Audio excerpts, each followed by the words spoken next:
Good morning, students. In previous class, we are discussed about evergreen forest. So last ಕ್ಲಾಸಲ್ಲಿ evergreen forest ಬಗ್ಗೆ ತಿಳ್ಕೊಂಡಿದ್ವಿ. So ಅಂತ ಹೇಳಿದ್ರೆ ನಾವು ಈ ಒಂದು ಸಮಭಾಜಕ ವೃತ್ತ ಪ್ರದೇಶದ ಬಗ್ಗೆ ಅದರಲ್ಲೂ ಆಫ್ರಿಕಾದ ಸೂಡಾನ್ ಅಥವಾ ಝೈರೆ ಪ್ರದೇಶದ ಬಗ್ಗೆ ಲಾಸ್ಟ್ ಕ್ಲಾಸಲ್ಲಿ ತಿಳ್ಕೊಂಡಿದ್ವಿ. So in this class we are discussing about the land of ice and snow. ಅಂದರೆ ಸೊ ಇನ್ನು ಲಾಸ್ಟ್ ಕ್ಲಾಸ್ಗೆ ನಾವು ಹೋಲಿಸ್ಕೊಂಡ್ರೆ ಇದಕ್ಕೆ ವಿರುದ್ಧವಾಗಿರ್ತಕ್ಕಂತಹ ಲಕ್ಷಣವನ್ನು ಒಳಗೊಂಡಿರುವ ಆರ್ಕ್ಟಿಕ್ ರೀಜನ್ ಬಗ್ಗೆ ತಿಳ್ಕೊತಾ ಇದ್ದೀವಿ. ನಿಮಗೆ ಗೊತ್ತಿರುತ್ತೆ ಇವಾಗ ಈಕ್ವಟೋರಿಯಲ್ ರೀಸನಲ್ಲಿ ಹೇಗಿರುತ್ತೆ ಒಂದು ಹವಾಮಾನ ಅಂತ ಹೇಳಿದಾಗ ಅಲ್ಲಿ ಹೆಚ್ಚು ಬಿಸಿಲು ಅಥವಾ ಹೆಚ್ಚು ಶಾಖ ಟೆಂಪ್ರೇಚರ್ ಇರುತ್ತೆ. ಅದೇ ರೀತಿ ಪ್ರತಿದಿನ ಅಲ್ಲಿ ಮಳೆ ಆಗುತ್ತೆ ಅಂತ ನಿಮಗೆ ಗೊತ್ತಿದೆ. ಅದೇ ರೀತಿ ಶಾಖವು ಸಹ ಅಲ್ಲಿ ಹೆಚ್ಚಾಗಿರ್ತಕ್ಕಂಥದ್ದು ಒಂದು ಲಕ್ಷಣ. ಹಾಗೆಯೇ ಹೆಚ್ಚು ಫಾರೆಸ್ಟ್ ಏರಿಯಾ ಇದೆ ಅಂತ ನಮಗೆ ಗೊತ್ತಿದೆ. ಆದರೆ ನಾವು ಇವತ್ತಿನ ಕ್ಲಾಸಲ್ಲಿ ತಿಳ್ಕೊತಾ ಇರೋದ್ರಲ್ಲಿ ಅದಕ್ಕೆ ವಿರುದ್ಧವಾಗಿರ್ತಕ್ಕಂತಹ ಒಂದು ಲಕ್ಷಣವನ್ನು ಒಳಗೊಂಡಿದೆ. ಸೊ ಅದು ಯಾವ ರೀತಿಯ ಒಂದು ಲಕ್ಷಣವನ್ನು ಒಳಗೊಂಡಿದೆ ಅಂತಕ್ಕಂಥದ್ದನ್ನು ನಾವು ಈ ಕ್ಲಾಸಲ್ಲಿ ತಿಳ್ಕೊಳ್ಳೋಣ.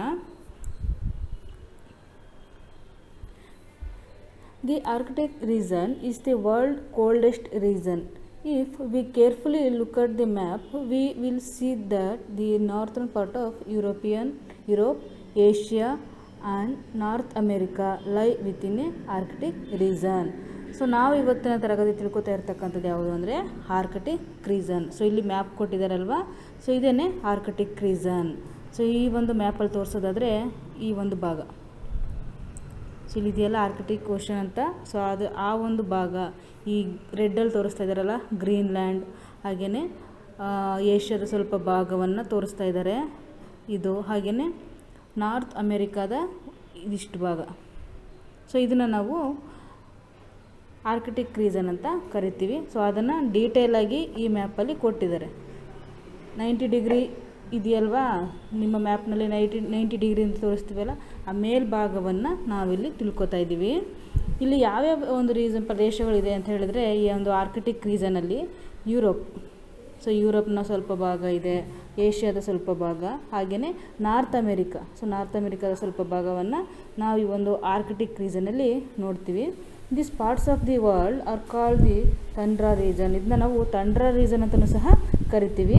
Most of this region is permanently covered with snow and ice. ಇದು ಏನಾಗಿರುತ್ತೆ, ಪರ್ಮನೆಂಟಾಗಿ ಸ್ನೋ ಮತ್ತು ಐಸಿಂದ ಕಂಪ್ಲೀಟಾಗಿ ಇದು ಕವರ್ ಆಗಿರುತ್ತೆ. ಅಲ್ಲಿ ಈಕ್ವೆಟರ್ ರೀಸನಲ್ಲಿ ಏನಾಗಿರುತ್ತೆ, ವರ್ಷ ಪೂರ್ತಿ ಅಲ್ಲಿ ಮಳೆ ಆಗುತ್ತೆ, ಟೆಂಪ್ರೇಚರ್ ಜಾಸ್ತಿ ಇರುತ್ತೆ. ಬಟ್ ಈ ಒಂದು ಆರ್ಕ್ಟಿಕ್ ರೀಸನಲ್ಲಿ ಏನಾಗಿರುತ್ತೆ, ಇದು ವರ್ಷ ಪೂರ್ತಿ ಸ್ನೋ ಮತ್ತು ಐಸಿಂದ ಕಂಪ್ಲೀಟಾಗಿ ಕವರ್ ಆಗಿರುತ್ತೆ. ಸೊ ಇದೇನೆ ಆರ್ಕ್ಟಿಕ್ ರೀಸನ್. ಇದೇ ಒಂದು ಡಿಫ್ರೆನ್ಸು ಈಕ್ವೆಟರ್ ರೀಸನ್ಗೂ ಹಾಗೆಯೇ ಆರ್ಕ್ಟಿಕ್ ರೀಸನ್ಗೂ ಇರ್ತಕ್ಕಂಥ ಡಿಫ್ರೆನ್ಸನ್ನು ಅಥವಾ ಏನು ಅಂತ ಹೇಳಿದ್ರೆ, ಇದು ಸ್ನೋಯಿಂದ ಕಂಪ್ಲೀಟಾಗಿ ಕವರ್ ಆಗಿರುತ್ತೆ, ಈಕ್ವೆಟರ್ ರೀಸನು ಟೆಂಪ್ರೇಚರು ಹೆಚ್ಚಾಗಿರುತ್ತೆ. ಇದು ಒಂದು ಲಕ್ಷಣಗಳು. Greenland is an island in the North Atlantic Ocean which falls in the Tundra region on the Arctic Circle. It is the largest island in the world. The first European who visited Greenland was an explorer called Erik the Red. He gave this island its name. So ಇಲ್ಲಿ ನಾವು ತಿಳ್ಕೊತಾ ಇರೋದು ಯಾವುದು ಅಂದರೆ Greenland ಬಗ್ಗೆ. So Greenland ಒಂದು Iceland ಅಂತ. Iceland ಅಂದರೆ ಅದೊಂದು ದ್ವೀಪ. ಇದು ಎಲ್ಲಿದೆ ಅಂತ ಹೇಳಿದ್ರೆ ನಾರ್ತ್ ಅಟ್ಲಾಂಟಿಕ್ ಓಷನ್ನಲ್ಲಿದೆ. North Atlantic Ocean. ಸೊ ಇಲ್ಲಿ ಕಾಣಿಸ್ತಾ ಇದೆಯಾ ಮ್ಯಾಪಲ್ಲಿ ಬ್ರೌನ್ ಕಲರಲ್ಲಿ ತೋರಿಸ್ತಾ ಇದ್ದಾರಲ್ಲ, ಸೊ ಇದೇನೆ ಗ್ರೀನ್ಲ್ಯಾಂಡ್. ಸೊ ಇದನ್ನು ನಾವು ಗ್ರೀನ್ಲ್ಯಾಂಡ್ ಅಂತ ಕರಿತೀವಿ. ಸೊ ಈ ಗ್ರೀನ್ಲ್ಯಾಂಡ್ ಎಲ್ಲಿದೆ ಅಂತ ಹೇಳಿದ್ರೆ ಅಟ್ಲಾಂಟಿಕ್ ಓಷನ್ನಲ್ಲಿ ಈ ಒಂದು ಗ್ರೀನ್ಲ್ಯಾಂಡ್ ಇರ್ತಕ್ಕಂಥದ್ದು.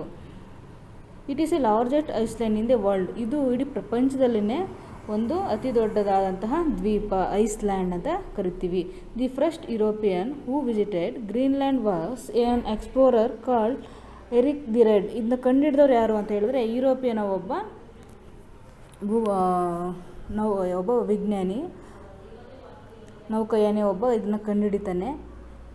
ಅವರ ಹೆಸರು ಏನು ಅಂತ ಹೇಳಿದ್ರೆ ಎರಿಕ್ ದಿ ರೆಡ್ ಅಂತ. Eric the Red. He gave the island its name. Island ಅನ್ನುವಂಥ ನೇಮನ್ನು ಕೊಟ್ಟವ್ರು ಯಾರು ಅಂತ ಹೇಳಿದ್ರೆ ಈ ಒಂದು ಎರಿಕ್ ದಿ ರೆಡ್ ಅಂತಕ್ಕಂತಹ ವ್ಯಕ್ತಿ. ಸೊ ಲೊಕೇಶನ್ ಮತ್ತು ಎಕ್ಸ್ಟೆಂಟ್ಸ್ಗೆ ನಾವು ನೆಕ್ಸ್ಟ್ ಬರೋದಾದರೆ Greenland is located towards the north East of Canada. Greenland is located toward the north East of Canada, ಅಂದರೆ ಈ ಒಂದು ಕೆನಡಾದ ಈಶಾನ್ಯ ಭಾಗದಲ್ಲಿ. ಸೊ ಇಲ್ಲಿ ಕಾಣಿಸ್ತಾ ಇದೆಯಲ್ಲ ಯೆಲ್ಲೋ ಕಲರಲ್ಲಿ, ಇದನ್ನು ನಾವು ಕೆನಡಾ ಅಂತ ಕರಿತೀವಿ. ಆ ಕೆನಡಾದ ಈಶಾನ್ಯ ಭಾಗದಲ್ಲಿ, ಈಶಾನ್ಯ means north East of Canada. It is the part of Denmark which is in Europe. Greenland lies mostly within the Arctic circle. Greenland ಹೆಚ್ಚು ಆರ್ಕಿಟಿಕ್ ರೀಜನಲ್ಲಿ ತನ್ನ ಹೆಚ್ಚು ಪಾಲನ್ನು ಒಳಗೊಂಡಿದೆ. ಇದು ಕೆನಡಾದ ಈಶಾನ್ಯ ಭಾಗದಲ್ಲಿ, ಅಂದರೆ ನಾರ್ತ್ ಈಸ್ಟ್ ಪ್ಲೇಸಲ್ಲಿ ಕಂಡುಬರುತ್ತೆ. ಅದರಲ್ಲೂ about of 70% of area of Greenland towards the north of Arctic Circle. Arctic ಸರ್ಕಲ್ನಲ್ಲೇ ಈ ಗ್ರೀನ್ಲ್ಯಾಂಡ್ನ 70% ಭೂಭಾಗ ಆವರಿಸಿರ್ತಕ್ಕಂಥದ್ದು. ನೋಡಿ, ಇಲ್ಲಿ ನೋಡ್ರೆ ನಿಮ್ಗೆ ಗೊತ್ತಾಗುತ್ತೆ, ಹೆಚ್ಚು ಭೂಭಾಗ ಆರ್ಕಿಟಿಕ್ ಸರ್ಕಲಲ್ಲೇ ಹೆಚ್ಚಾಗಿ ಕಂಡುಬರುತ್ತೆ.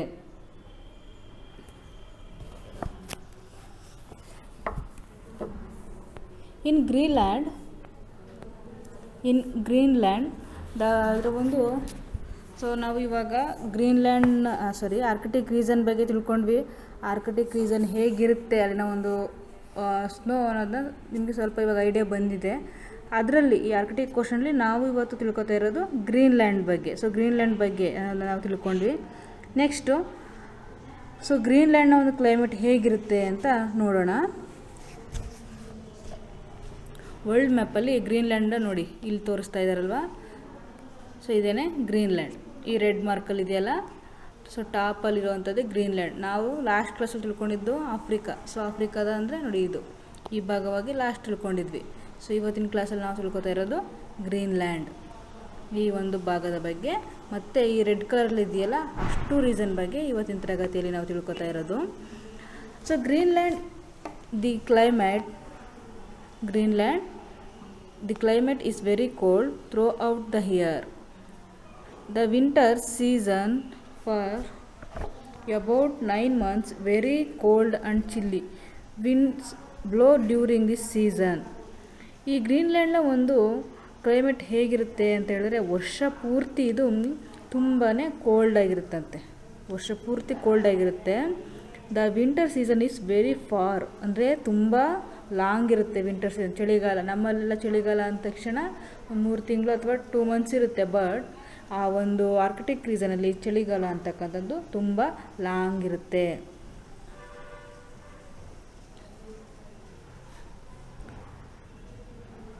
This winter season for about 9 months, ಎಷ್ಟು ಅಂತ ಹೇಳಿದ್ರೆ 9 ಮಂತ್ಸ್ ಇರುತ್ತೆ. Very cold and chilli winds blow during this season. ಈ ಒಂದು ಚಳಿಗಾಲದಲ್ಲಿ ಏನಾಗುತ್ತೆ, ತುಂಬ ಕೋಲ್ಡ್ ಆಗಿರುವಂತಹ ಮತ್ತು ಚಳಿ ಗಾಳಿಗಳು ಸಹ, ಸುಂಟರಗಾಳಿ ಅಂತ ಹೇಳ್ತೀವಲ್ಲ, ಆ ಥರ ಗಾಳಿಯ ಒಂದು ಬೋಗುಣಿಗಳು ಇಲ್ಲಿ ಹೆಚ್ಚು ಎದ್ದೇಳುತ್ತೆ. ಸೊ ಅಲ್ಲಿ ಚಳಿ ಗಾಳಿಗಳಲ್ಲಿ ಬೀಸ್ತಾ ಇರುತ್ತೆ. The sun is also not visible for the many weeks. So ಈ ಒಂದು ವಿಂಟರ್ ಸೀಸನಲ್ಲಿ ಸನ್ ಅಂದರೆ ಸೂರ್ಯನು ಸಹ ಆ ಒಂದು ಕಾಲದಲ್ಲಿ ಕಾಣಿಸೋದೇ ಇಲ್ವಂತೆ. ನೋಡಿ, ಅಂದರೆ ಎಷ್ಟು ಕೋಲ್ಡ್ ಆಗಿರ್ಬೋದು. ನಮ್ಮಲ್ಲಿ ಬೆಳಿಗ್ಗೆ ಮಾರ್ನಿಂಗ್ ಒಂದು 6 o'clock ನಾವು ಸೂರ್ಯನ ನೋಡ್ತೀವಿ. ಬಟ್ ಆ ಒಂದು ಆರ್ಕಿಟಿಕ್ ರೀಸನಲ್ಲಿ ಮತ್ತು ಐಸ್ಲ್ಯಾಂಡ್ಗಳಲ್ಲಿ ಎಷ್ಟೋ ವೀಕ್ಸ್ವರೆಗೆ ಸೂರ್ಯ ಕಾಣಿಸೋದೇ ಇಲ್ಲ. ಅಂದರೆ ಏನಾಗಿರುತ್ತೆ ಅಲ್ಲಿ ಕತ್ತಲೆ. ಸೊ ಕತ್ತಲೆಯಾಗಿಯೇ ಇರುತ್ತೆ. ಅಥವಾ ನಮ್ಮ ಒಂದು ಈವ್ನಿಂಗ್ಸ್ ಟೈಮಲ್ಲಿ ಇರ್ತಕ್ಕಂತಹ ಒಂದು ವೆದರ್ ಇರುತ್ತೆ, ನೋಡಿದ್ದೀರಾ, 6 o'clock 7 o'clock ಇರುತ್ತಲ್ಲ, ಒಂದು ಕ್ಲೌಡು ಅಥವಾ ವಾತಾವರಣ ಇರುತ್ತಲ್ಲ, ಆ ರೀತಿ ಬೆಳಕು ಆ ಒಂದು ರೀಸನಲ್ಲಿ ಕಂಡುಬರುತ್ತೆ. The sun is also not visible for many weeks. There is heavy snowfall and the temperature is generally below freezing point. ನೋಡಿ, ದೇರ್ ಈಸ್ ಹೆವಿ ಸ್ನೋಫಾಲ್. ಆ ಟೈಮಲ್ಲಿ ಏನಾಗುತ್ತೆ, ತುಂಬಾ ಸ್ನೋಫಾಲ್ ಆಗುತ್ತಂತೆ. And the temperature is generally below freezing point. ಅಲ್ಲಿ temperature ಏನಾಗಿರುತ್ತೆ ಅಂದರೆ 0 ಡಿಗ್ರಿಗಿಂತ ಕಡಿಮೆ ಇರುತ್ತಂತೆ. ಸೊ ಅಲ್ಲಿ ಟೆಂಪ್ರೇಚರೇ ಇರೋದಿಲ್ಲ ಅಲ್ಲಿಗೆ. ಹೆವಿ ಸ್ನೋಫಾಲ್ ಆಗ್ತಾ ಇರುತ್ತೆ, ಸನ್ ಸಹ ಕಾಣಿಸೋದಿಲ್ಲ. ಅಂದಮೇಲೆ ಏನಾಗುತ್ತೆ, ಟೆಂಪ್ರೇಚರ್ ಆಬ್ವಿಯಸ್ಲಿ ಅಲ್ಲಿ ಫ್ರೀಸಿಂಗ್ ಪಾಯಿಂಟ್ ಕೊಟ್ಟೋಗಿರುತ್ತೆ, 0 ಡಿಗ್ರಿ ಸೆಲ್ಸಿಯಸ್. ಸೊ ಇಲ್ಲಿ ಒಂದು ಚಿತ್ರ ಕೊಟ್ಟಿದ್ದಾರೆ ನೋಡಿ, ಐಸ್ಬರ್ಗ್ ಹೀಗಿರುತ್ತೆ ಆ ಒಂದು ಪ್ಲೇಸ್. ಎಲ್ಲ ಪ್ಲೇಸು ಸಹ ಇದೇ ರೀತಿ ಐಸಿಂದ ಕವರ್ ಆಗಿರ್ತಕ್ಕಂತಹ ಒಂದು ಸಿಚುವೇಶನ್ನ ನಾವಲ್ಲಿ ನೋಡ್ತೀವಿ. During the summer season. So ಚಳಿಗಾಲದ ಒಂದು ವೆದರ್ ನಿಮಗೆ ಗೊತ್ತಾಯ್ತು ಇವಾಗ. ಚಳಿಗಾಲದಲ್ಲಿ ತುಂಬ ಕೋಲ್ಡ್ ಇರುತ್ತೆ ಮತ್ತು ಚಿಲ್ಲಿ ವಿಂಡ್ಸ್ ಬೀಸುತ್ತೆ. ಅದೇ ರೀತಿ ಸನ್ನು ತುಂಬ ವೀಕ್ಸ್ವರೆಗೆ ಕಾಣಿಸೋದೇ ಇಲ್ಲ. ಇದ್ರೂ ಟೆಂಪ್ರೇಚರಲ್ಲಿ ಎಷ್ಟಿರುತ್ತೆ, 0 ಡಿಗ್ರಿ ಸೆಲ್ಸಿಯಸ್ಗಿಂತ ಕಡಿಮೆ. ಈ ರೀತಿಯ ಒಂದು ಲಕ್ಷಣಗಳನ್ನು, ಫ್ಯೂಚರ್ಸ್ಗಳನ್ನು ನಾವು ವಿಂಟರ್ ಸೀಸನಲ್ಲಿ ನೋಡ್ತೀವಿ. ಬಟ್ ಅದೇ ರೀತಿ ಸಮ್ಮರ್ ಸೀಸನ್ಗೆ ಬಂದಾಗ ಹೇಗಿರುತ್ತೆ ಅಂದರೆ, during the summer season there is bright sunshine for many weeks. During the summer season there is bright sunshine for many weeks and the sun never sets. ಇದಕ್ಕೆ ವಿರುದ್ಧವಾಗಿದೆ ನೋಡಿ, ವಿಂಟರ್ ಸೀಸನ್ಗೆ ವಿರುದ್ಧವಾಗಿ ಸಮ್ಮರ್ ಸೀಸನಲ್ಲಿ ಏನಾಗಿರುತ್ತೆ, ಬ್ರೈಟ್ ಸನ್ಶೈನ್ ಆಗುತ್ತಂತೆ. ತುಂಬಾ bright ಆಗಿರುವಂಥ sunshine ಆಗುತ್ತೆ. For many weeks, ತುಂಬ ವೀಕ್ಗಳವರೆಗೆ, ಹಲವಾರು ವಾರದವರೆಗೆ ಸನ್ಶೈನಿಂಗ್ ಇರುತ್ತೆ. ಒಂದೇ ರೀತಿ ಬ್ರೈಟಾಗಿ ಸೂರ್ಯ ಅಲ್ಲಿ ಮಿಣುಕ್ತಾ ಇರ್ತಾನೆ. And the sun never sets, ಸೂರ್ಯ ಮುಳುಗೋದೇ ಇಲ್ಲ. ಇವಾಗ ನಿಮಗೆ ಕನ್ಫ್ಯೂಷನ್ ಆಗ್ತಾ ಇರುತ್ತೆ, ಹೌದಲ್ಲ, ಚಳಿಗಾಲದಲ್ಲಿ ಸೂರ್ಯ ಬರೋದೇ ಇಲ್ಲ ಎಷ್ಟೋ ದಿನಗಳವರೆಗೆ. ಸಮ್ಮರ್ ಸೀಸನಲ್ಲಿ ಸೂರ್ಯ ಮುಳುಗೋದೇ ಇಲ್ಲ ಬೆಳಗ್ಗೆ. ಇಲ್ಲಿ ಯಾವಾಗಲೂ ಬೆಳಗ್ಗೆನೇ ಆಗಿರುತ್ತೆ ಸಮ್ಮರ್ ಸೀಸನಲ್ಲಿ. ಚಳಿಗಾಲದಲ್ಲಿ ಫುಲ್ ಕತ್ಲೆನೇ ಆಗಿರುತ್ತೆ ಎಷ್ಟೋ ಮಂತ್ಗಳವರೆಗೆ, ವೀಕ್ಗಳಲ್ಲಿ. ಆದರೆ ಸಮ್ಮರ್ ಸೀಸನಲ್ಲಿ ಸೂರ್ಯ ಮುಳುಗೋದೇ ಇಲ್ಲ. ನೀವು ರಾತ್ರಿ ಮಲ್ಕೋಬೇಕು ಅಂದರೆ ಟೈಮ್ ನೋಡ್ಕೊಂಡು ಮಲ್ಕೋಬೇಕಷ್ಟೆ. ರಾತ್ರಿ ಟೈಮಲ್ಲೂ ಸಹ ಬೆಳಗ್ಗಿನ ಒಂದು ಬೆಳಕೆ ಇರುತ್ತೆ ಅಲ್ಲಿ. ಅಂದರೆ ಯಾವ ಥರ ಇರಬೇಡ ಅಲ್ಲಿನ ಒಂದು ಸಿಚುವೇಶನ್ ಅಲ್ವಾ. ಸೊ ಸಮ್ಮರ್ ಸೀಸನಲ್ಲಿ ಸೂರ್ಯ ಮುಳುಗೋದೇ ಇಲ್ಲ, ಬೆಳಗ್ಗೆನೇ ಆಗಲಿ ಕತ್ಲೆನೇ ಆಗಲಿ ನಮ್ಗೆ ಗೊತ್ತಾಗೋದೇ ಇಲ್ಲ. ಎಲ್ಲ ಒಂದೇ ರೀತಿ ಬೆಳಕಿರುತ್ತೆ. ಕತ್ಲೆ ಆಗಿದೆ ಅಂತ ನಮ್ಗೆ ಹೇಗೆ ಗೊತ್ತಾಗುತ್ತೆ ಅಂದರೆ ಟೈಮ್ ನೋಡ್ಕೊಂಡು ಮಲ್ಕೋಬೇಕು ಅಷ್ಟೇ. ನೀವು ನಿದ್ರೆ ಮಾಡ್ತೀನಿ ಅಲ್ಲಿದ್ದು ಅಂತ ಹೇಳಿದ್ರೆ, ಇವಾಗ 6 ಗಂಟೆ, ಇವಾಗ ಸಂಜೆ 6 ಗಂಟೆ, ಇವಾಗ 7 ಗಂಟೆ ನೈಟ್ ಆಗ್ತಾಯಿದೆ, ಮಿಡ್ ನೈಟ್ 12 ಗಂಟೆ ಕತ್ಲೆ ಆಗಿರಬೇಕು. ಅದರಲ್ಲಿ ಕತ್ಲೆನೇ ಆಗಿರೋದಿಲ್ಲ, ಅಲ್ಲಿ ಬ್ರೈಟಾಗಿ ಸನ್ಶೈನ್ ಆಗ್ತಾ ಇರುತ್ತೆ. ಸೊ ಈ ರೀತಿಯ ಒಂದು ಈ ರೀತಿಯ ಒಂದು ಗುಣವನ್ನು ನಾವಲ್ಲಿ ನೋಡ್ತೀವಿ.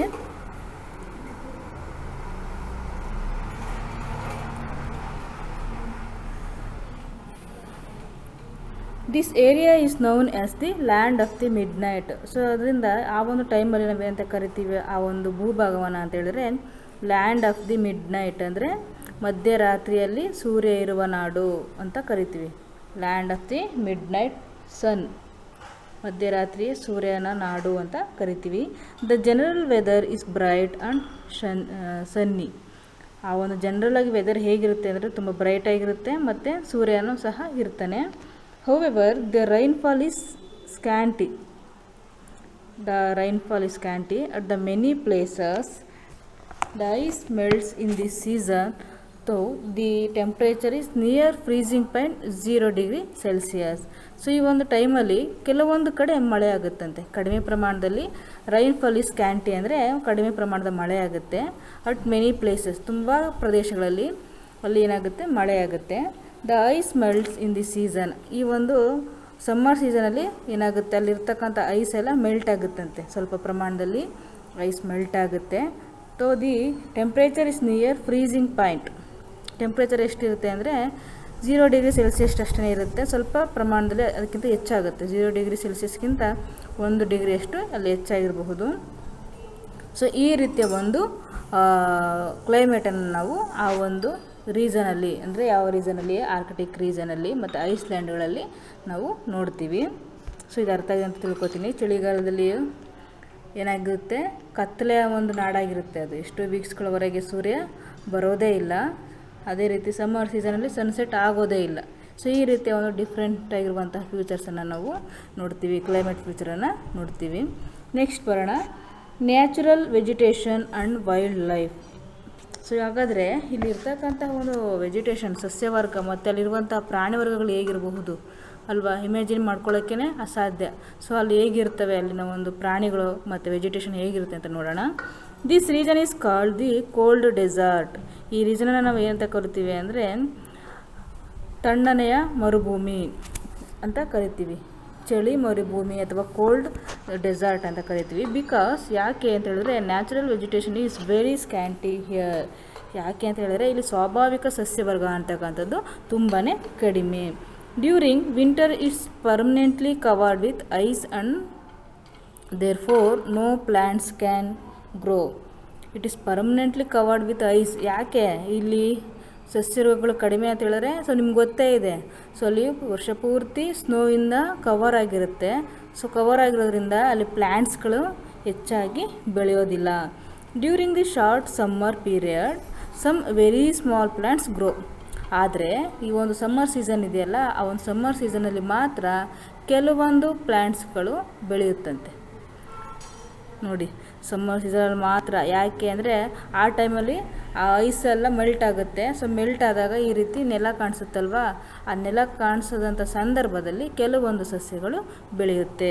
The natural vegetation constants of mosses, lichens, seeds grass, low shrubs etcetera. ಅಲ್ಲಿ ಯಾವ ರೀತಿಯ ಒಂದು ನ್ಯಾಚುರಲ್ ಸಸ್ಯವರ್ಗಗಳು ಬೆಳೆಯುತ್ತೆ ಅಂತ ಹೇಳಿದ್ರೆ, ಮೋಸಸ್ ಮೀನ್ಸ್ ಪಾಚಿ ಗಿಡಗಳು ಬೆಳೆಯುತ್ತಂತೆ. ಅಲ್ಲಿ ಪಾಚಿ ಗಿಡಗಳು ಇದೆಲ್ಲ ಕಡಿಮೆ ಆಯಸ್ಸಿರುವಂಥ ಸಸ್ಯಗಳು. ಪಾಚಿ, ಹಾಗೆಯೇ ಲಿಂಚಸ್ ಅಂದರೆ ಕಲ್ಲು ಹೂವು, ಹಾಗೆಯೇ ಸೀಡ್ಸ್ ಗ್ರಾಸ್ ಅಂದರೆ ಒಂದು ರೀತಿಯ ಹುಲ್ಲುಗಾವಲು. ಕಡಿಮೆ ಪೊದೆ ಅಂದರೆ ಲೋ ಶರ್ಬ್ಸ್ ಮೀನ್ಸ್ ಕಡಿಮೆ ಪೊದೆ ಅಂತ ಕರಿತೀವಿ. ಅಂದರೆ ಸಣ್ಣ ಸಣ್ಣ ಚಿಕ್ಕ ಚಿಕ್ಕ ಪೊದೆ ಗಿಡಗಳು ಇಂಥದ್ದೆಲ್ಲ ಆ ಒಂದು ಪ್ರದೇಶದಲ್ಲಿ ಬೆಳೆಯುತ್ತೆ. ಸೊ ಯಾವ ಟೈಮಲ್ಲಿ? ಸಮ್ಮರ್ ಸೀಸನಲ್ಲಿ. ಸಮ್ಮರ್ ಆಗಿ ಚಳಿಗಾಲ ಅಥವಾ ವಿಂಟರ್ ಸೀಸನ್ ಬರ್ತಿದ್ದಾಗ ಏನಾಗುತ್ತೆ, ಸ್ನೋ ಎಲ್ಲ ಗಿಡದ ಮೇಲೆ ಬೀಳುತ್ತೆ. ಆ ಸಸ್ಯವರ್ಗಗಳ ಮೇಲೆ ಬಿದ್ದಾಗ ಆ ಗಿಡಗಳೆಲ್ಲ ನಶಿಸಿ ಹೋಗುತ್ತೆ. ಸೊ ಅದೆಲ್ಲ ಏನು, ಕಡಿಮೆ ಜೀವಿತಾವಧಿಯ ಸಸ್ಯಗಳು, ಅಂದರೆ ಶಾರ್ಟ್ ಟೈಮ್ ಲೈಫ್ ಇರ್ತಕ್ಕಂತಹ ಒಂದು ಸಸ್ಯಗಳು.